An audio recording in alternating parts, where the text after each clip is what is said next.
అనుకునేలాగా పార్కులు, అలాగే ఎలక్ట్రిక్ క్రిమినేషన్, ఇవి కరెంటుతో శ్మశానంలో గౌరవంగా దహన కార్యక్రమాలు చేసుకునేటివి, అలాగే ప్రభుత్వ బిల్డింగ్స్ అన్ని కూడా ఏవేవైతే కావాలో ఈ రోజు గర్వంగా చెప్పగలను. 30 సంవత్సరాల్లో చేయలేనిది ఈ రోజు నేను చేయగలిగాను.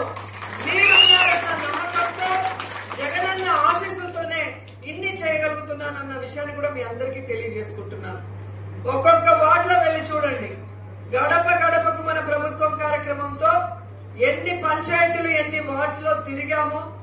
లీడర్స్ చేయగలిగితే వాళ్ళతో చేయించాము, వాళ్ళు చేయలేనప్పుడు కాంట్రాక్టర్స్ ని రిక్వెస్ట్ చేసి చేయించాము.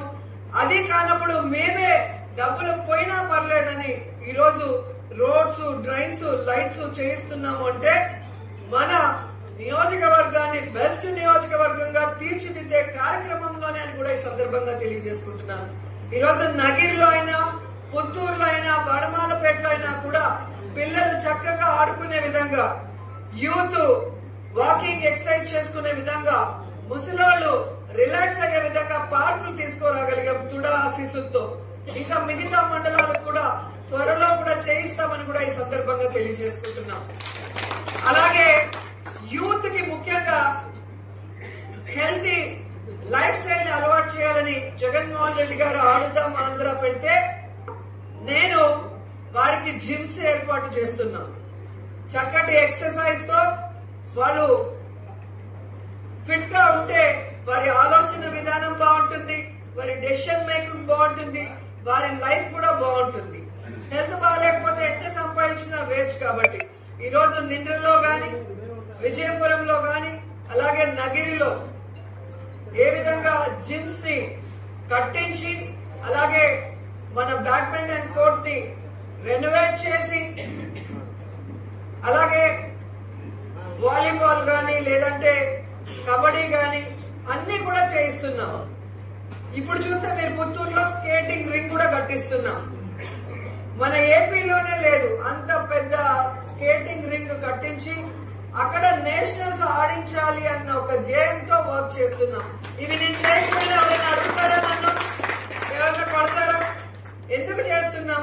మన నగిరి అనేది బెస్ట్ గా ఉండాలి.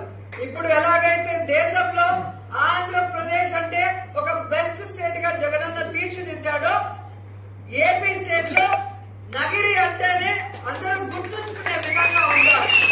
ప్రతి జిల్లాలో ఇక్కడికి రావాలి. అది స్పోర్ట్స్ పరంగానో, లేదా టూరిజం పరంగానో, లేదా ఇంకో రకంగానో మన కాన్స్టిట్యున్సీకి రావాలి. మన అతిథి మర్యాదలు తీసుకోవాలి, మన గురించి తెలుసుకోవాలన్న విషయంతోనే ఇవన్నీ కూడా చేస్తున్నాం. అలాగే మీరు చూస్తే చెప్పుకుంటూ పోతే పెద్ద లిస్ట్ ఉంటుంది, నాకే గుర్తు రాదు, అన్ని చేసుకుంటూ వచ్చేసాం. సో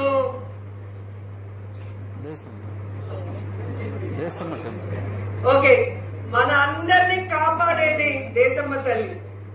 సో జగనన్న పాదయాత్రలో ఎక్కడో పూల వర్షం కురిపించినప్పుడు కళ్ళల్లో ఆ పూలు పడి అన్నకి కళ్ళంతా కూడా ఇన్ఫెక్షన్ అయింది, స్పెక్స్ వేసుకొని తిరిగారు, మీ అందరికీ గుర్తుంటుంది. అప్పుడు నేను దేశమ్మ తల్లికి మొక్కుకోవడం జరిగింది. జగనన్న పాదయాత్రగా నగరికి వచ్చినప్పుడు దేశమ్మ తల్లి టెంపుల్ కి వచ్చారు. ఆ తీర్థం అక్కడ కళ్ళల్లో వేస్తారన్న సంగతి మీ అందరికీ తెలుసు. అక్కడ జగనన్న కూడా వేయడం జరిగింది. సో ఆ రోజు అనుకున్నాను, అమ్మ ఆశీస్సులు ఉంటే అమ్మకి మంచి టెంపుల్ కట్టించి అమ్మ ఇంకా సంతోషంగా మన అందరినీ కాపాడాలి, మనందరికీ మంచి చేసే విధంగా ఆశీర్వదించాలని మొక్కుకోవడం జరిగింది. నిజంగా నా అదృష్టం. ఈరోజు ఒక టెంపుల్ కట్టాలి అంటే డబ్బుంటే కట్టలేం, భగవంతుడి ఆశీస్సులు ఉంటేనే కట్టగలం. సో అమ్మ ఆశీస్సులతో అద్భుతంగా టెంపుల్ ని కట్టా, వైభవోపేతంగా కుంభాభిషేకం చేశాం.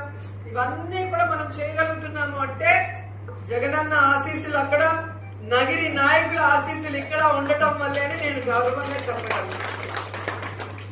ఎందుకంటే మీరు గెలిపిస్తున్నారు కాబట్టే నా మాట అక్కడ చెల్లుతోంది. నా మాట చెల్లుతోంది కాబట్టే నేను ఏ పనైనా చేయగలుగుతున్నాను. ఆ విషయాన్ని మీరు అందరూ కూడా గుర్తు పెట్టుకోవాలి. అదే విధంగా చాలా విలేజెస్ కి మనం టెంపుల్స్ అడిగితే మామూలుగా ఎలక్షన్ అంటే వచ్చేస్తారు, మేడం గుడి కడుతున్నాము, 10,000 ఇస్తారా, 20,000 ఇస్తారా. 20,000 ఎందుకురా బాబు, నీకు 10 లక్షలు తీసిస్తాను రా అని చెప్పి టీటీడీలో ఏ విధంగా అడిగిన ప్రతి ఒక్కరికి కూడా టెంపుల్స్ కట్టిస్తున్న సంగతి మీ అందరికీ కూడా తెలుసు. అలాగే మన నిండ్రలో నేను ఎప్పుడో అపోజిషన్ ఎమ్మెల్యేగా ఉన్నప్పుడు సర్పంచ్ రేవంత్